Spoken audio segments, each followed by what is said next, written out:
Hi, this is Ravi. AP CM జగన్పై జరిగిన రాయి దాడి రాష్ట్ర వ్యాప్తంగా సంచలనం సృష్టించింది. ఓవైపు టీడీపీ, మరోవైపు వైసీపీ ఒకరినొకరు విమర్శలు చేసుకుంటే పోలీసులు మాత్రం సీరియస్గా దృష్టి పెట్టారు. అసలు ఈ రాయి దాడి చేసింది ఎవరు, ఆ టైంలో ఎవరున్నారు, ఎక్కడున్నారు? సో పోలీసుల దర్యాప్తు దాదాపుగా ఒక కొలికి వచ్చినట్టు ఒక వ్యక్తిని కొంతమంది అదుపులో తీసుకున్నారు. మరి ఇప్పుడు ఆ అదుపులో తీసుకున్న వ్యక్తులు ఎవరు, వాళ్ళ మీద పోలీసులకు అనుమానం మీదకి వచ్చింది. ఇదే అంశంపై మనతో మాట్లాడేందుకు టీడీపీ స్పోక్స్ పర్సన్ సూర్యదేవ లత గారు మనతో ఉన్నారు. లత గారిని అడిగి మరిన్ని వివరాలు తీసుకుందాం. మేడం నమస్కారం. మేడం నమస్తే. సీఎం జగన్పై దాడి జరిగింది కదా, ఆ జరిగిన తర్వాత పోలీసులు వాళ్ళ దర్యాప్తు కొంచెం వేగవంతం చేశారు, కొంతమంది కూడా అదుపులో తీసుకున్నారని వార్తలు వస్తున్నాయి. సో ఇప్పుడు ఇది ఎవరి పని ఉంటుంది, ఎందుకు చేశారు, దీని వెనకాల మోటివ్ ఏంటి మేడం? అంటే మనం అక్కడ జరిగిన విషయాలు పరిశీలిస్తే మనం ఖచ్చితంగా అర్థం చేసుకోవాల్సిన చాలా ఉంది. ఏంటంటే కరెంట్ ఎందుకు లేదు ఆ టైం, అంటే సీఎం పర్యటిస్తున్న చోట కరెంట్ ఎలా పోద్ది? సో కరెంటు పోవటం అనేది అసలు నమ్మదగ్గ విషయంగా లేదు. అక్కడ ఎవరు చేశారు, ఎందుకు కరెంట్ ఆఫ్ చేశారు? సో ఇంకొకటి, ఇన్సిడెంట్ జరిగిన తర్వాత ఆయన రాయితో కొట్టారు అని అంటున్నారు. అట్లా ఎన్ని రాళ్ళు వచ్చాయి? వాళ్ళు చూపెట్టింది ఒక రాయి చూపెట్టారు. సో అక్కడ ఇద్దరికి దెబ్బ తగిలింది, కేవలం వాళ్ళిద్దరికి మాత్రం తెలియదు, ఇంకెవరికి తగలేదు. ఇద్దరికి దెబ్బ తగిలింది, రాయి ఒకటి కనబెడుతుంది. అంటే ఒక్క రాయితో ఇద్దరికి దెబ్బ తగులుతుందా? తగిలే అవకాశమే లేదు. ఏంటి, రాయితో ఒకళ్ళ దెబ్బ తగిలి మళ్ళీ ఇంకొకళ్ళ దగ్గరికి వెళ్తుందా రాయి? బుల్లెట్ కూడా వెళ్ళదు. సో ఇంక రాయి ఎక్కడ వెళ్తుంది? అలాంటప్పుడు ఒక రాయి ఇద్దరికి దెబ్బలు తగిలే ఛాన్స్ కూడా లేదు. ఇంకోటి, గజమాల వేస్తున్నప్పుడు ఆ విజువల్స్ కూడా చూసాం. ఆ గజమాల వేస్తున్నప్పుడు దాన్ని అట్లా సైడ్కి తీసేటప్పుడు ఆయన ఇట్లా చెయ్యి కన్నుకు పెట్టుకోవటం కనపడింది. సో అంటే ఆ గజమాల ఏమైనా గీసుకుందా? సో ఆ గజమాలలో ఉన్న పుల్లలు అలాంటివి ఉంటాయి కాబట్టి దాని కొమ్మలు కానివ్వండి, పుల్ల అట్లాంటిది ఏదైనా గీక్కుందేమో. ఎందుకంటే ఒక రాయి పెట్టి కొట్టినప్పుడు దాని తీవ్రత అంటే ఒక చిన్న హోల్ లాంటిది పడుతుంది, అంటే రాయిని బట్టి సైజుని బట్టి ఉంటుంది.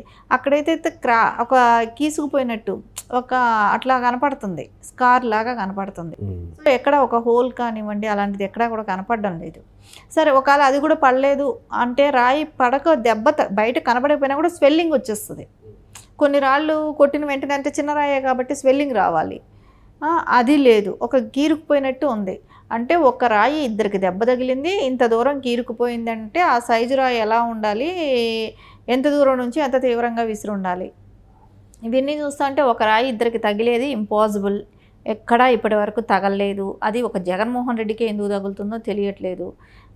ఇంకొకటి, కరెంటు ఆఫ్ అవ్వటం ఒకటి, ఇంకొకటి ఆయన ఎందుకు బస్సులోకి వెళ్ళలేదు? ఇన్సిడెంట్ జరిగిన తర్వాత బస్సులోకి వెళ్ళాలి కదా, అంటే నెక్స్ట్ ఇంకెంత తీవ్రతగా ఉంటుందో పరిస్థితి, సో ఇంకెంతమంది రాళ్ళు వేసేస్తారో అనే భయం అనేది అయితే ఉంటుంది. మనిషి ప్రాణం ఇంపార్టెంట్. అయినా అక్కడ సెక్యూరిటీ ఎందుకు లేరు? ఎన్ఎస్జీ వాళ్ళు ఏమయ్యారు? సో ఆయన జెడ్ కేటగిరీ మనిషే కదా, వాళ్ళు ఎందుకు అక్కడ మిస్ అయ్యారు? వాళ్ళు ఎందుకు అక్కడ ఉండలేదు ఆ టైంలో? పర్సనల్ సెక్యూరిటీ ఉంటుంది కదా, సో వాళ్ళు ఎవరు కూడా కనపడలేదు. అంటే మనం గతంలో చూస్తే నారా చంద్రబాబు నాయుడు గారికి ఇలాంటి ఇన్సిడెంట్ సేమ్ మనం రాళ్లతో దాడి జరిగింది.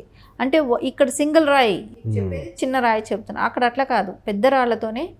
సో బంచ్ ఆఫ్ పీపుల్ అక్కడ రాళ్ల దాడి జరిగినప్పుడు అక్కడ ఎన్ఎస్జీ వాళ్ళు ఉండి బుల్లెట్ ప్రూఫ్ ఓపెన్ చేసి ఆయనకి సేవ్ చేశారు. వాళ్ళకి తలలు కూడా పగిలాయి, రక్తం అట్లా కారింది. సో వాళ్ళ పరిస్థితిని మనం చూసాం అక్కడ. సో ఇక్కడ మటుకు అంత సీన్ రివర్స్ అనమాట. ఇక్కడ ఎవరు సెక్యూరిటీ లేరు, ఇక్కడ ఎందుకు జరిగిందో తెలియట్లేదు, అక్కడ పర్సన్ ఎవరో తెలియట్లేదు. ఇవన్నీ కూడా చూస్తుంటే మనకంతా ఒక నాటకీయంగానే కనపడుతుంది. సరే ఆడ నుంచి ఆయన బస్సులో ఎక్కడ దిగలేదు, మళ్ళీ చేయుప్తా మళ్ళీ పర్యటన స్టార్ట్ చేశాడు. తర్వాత అక్కడి నుంచి హాస్పిటల్కి వెళ్ళాడు.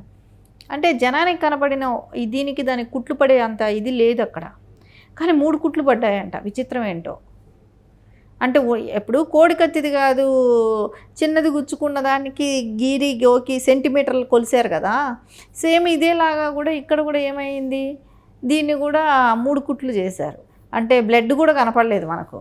సో బ్లడ్ కనపడని దానికి కుట్లు వేసారనంటే ఆ డాక్టర్స్ ఎవరో కూడా తెలియట్లేదు. అంతా అంటే అందరికీ ఇట్లాగే కుట్లు వేసేస్తారా ఏంటో కూడా నాకు తెలియట్లేదు, కానీ ఆశ్చర్యంగా ఉంది. ఈయన విషయానికి ఎందుకు ఇలా జరుగుతుంది అంటే ఇంకెవరు ప్రాణాలు కాదు, అపోజిషన్ లీడర్లవి. నారా చంద్రబాబు నాయుడు గారి మీద ఎన్నిసార్లు అటాకులు జరిగాయి?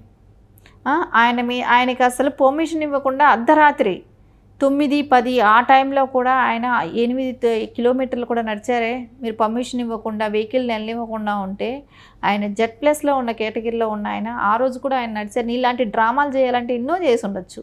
ఇలాంటి డ్రామాలు చేయాలంటే ఏ రోజు కూడా అట్లా పిచ్చి డ్రామాలు చేయలేదే.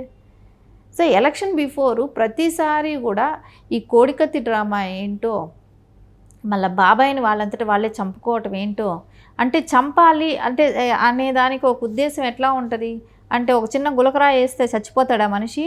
అలా చచ్చిపోయేటట్టుంటే సాక్షి వాళ్ళు ముందే ప్రిపేర్ చేసి పెట్టుకున్నారు మ్యాటరు. సో ఇన్సిడెంట్ జరిగినాక ఫ్రంట్ పేజీకి ఆల్రెడీ చేసి పెట్టుకున్నారు. ఇన్సిడెంట్ జరగకముందే ప్రిపేర్డ్ ఇదన్నీ. సరే అవన్నీ చేసినప్పుడు వీళ్ళకి ఇన్సిడెంట్ జరుగుతుంది అనేది వీళ్ళకి ముందే తెలుసు కాబట్టి అన్నీ రెడీ చేసి పెట్టుకున్నారు. ఒక చిన్న రాయితో ఆయన మీద హత్య ప్రయత్నం చేసేసారంట, ఆయన చంపేయాలనుకున్నారంట. అంటే జగన్మోహన్ రెడ్డి ప్రాణం అంటే వీళ్ళకి తెలుసు. ఎందుకంటే వాళ్ళ కుటుంబ సభ్యుల్ని గొడ్డలతో ఎన్ని ఏట్లు నరికితే కానీ ఆయన్ని వివేకానంద రెడ్డి గారిని చంపారో అది వాళ్ళకి తెలుసు కదా. పక్కన అవినాష్ గారిని అడిగినా చెప్తాడు కదా ఎన్ని పోట్లు వేస్తే చస్తారనేది. చిన్న గులకరాయితోనే భారతీ గారు అది ముందు ఆయన దగ్గరే డీటెయిల్స్ తీసుకుంటే తర్వాత ఆవిడ సొంత మీడియా ఉంది కదా అని ఏదైనా హెడ్లైన్స్ పెట్టి రాసేసేయచ్చు. కానీ అది కాదు కదా, ప్రజలకు తెలియదా అమాయకుల. అంటే మీరు ప్రతిసారి ఏదో ఒకటి మీ స్టంట్లు అంతా ఏంటంటే, ఒకసారి కోడికత్తి మీ అవసరం కోసం మీ కుటుంబ సభ్యుల్ని చంపుకోవటం, మళ్ళీ సింపతి క్రియేట్ చేసుకోవటం, అవతల వాళ్ళ మీద నెట్టడం. అంటే చంద్రబాబు నాయుడు గారిని చేసినప్పుడు రాళ్లతో దాడి జరిగినప్పుడు ఆ రోజు ఏమీ చెప్పలేదే. ఆ రోజు అంటే ఆయన మీద ఒరిజినల్గా జరిగింది. ఆ రోజు అందరూ చూసాం, ఓపెన్గా టీవీల్లో కనపడింది. ఆ ఎన్ఎస్జీ వాళ్ళకు కూడా మొత్తం రక్తంతో సహా తలలు పగిలే, రక్తం అట్లా కారటం చూసాం, అట్లా బుల్లెట్ ప్రూఫ్ ఓపెన్ చేసి పెట్టుకోవటం చూసాం. ఇవన్నీ మనం చూసాం కదా లైవ్లో. అలాంటివి కూడా ఎప్పుడు ఎక్కడా కూడా ఎవరికి సింపతి క్రియేట్ అవ్వాలని నారా చంద్రబాబు నాయుడు కూర్చొని ఇచ్చేయలేదే. కుటుంబం సభ్యులే కానీ వాళ్ళే కానీ ఎక్కడ కూడా పేపర్లలో ఇచ్చేయలేదే. కానీ రియల్గా జరిగిన చోట ఎవరు పట్టించుకోనట్టు యాక్ట్ చేశాడు. ఒక సీఎంగా ఉండి ఆ రోజు ఎవరికి ఇది లేదు.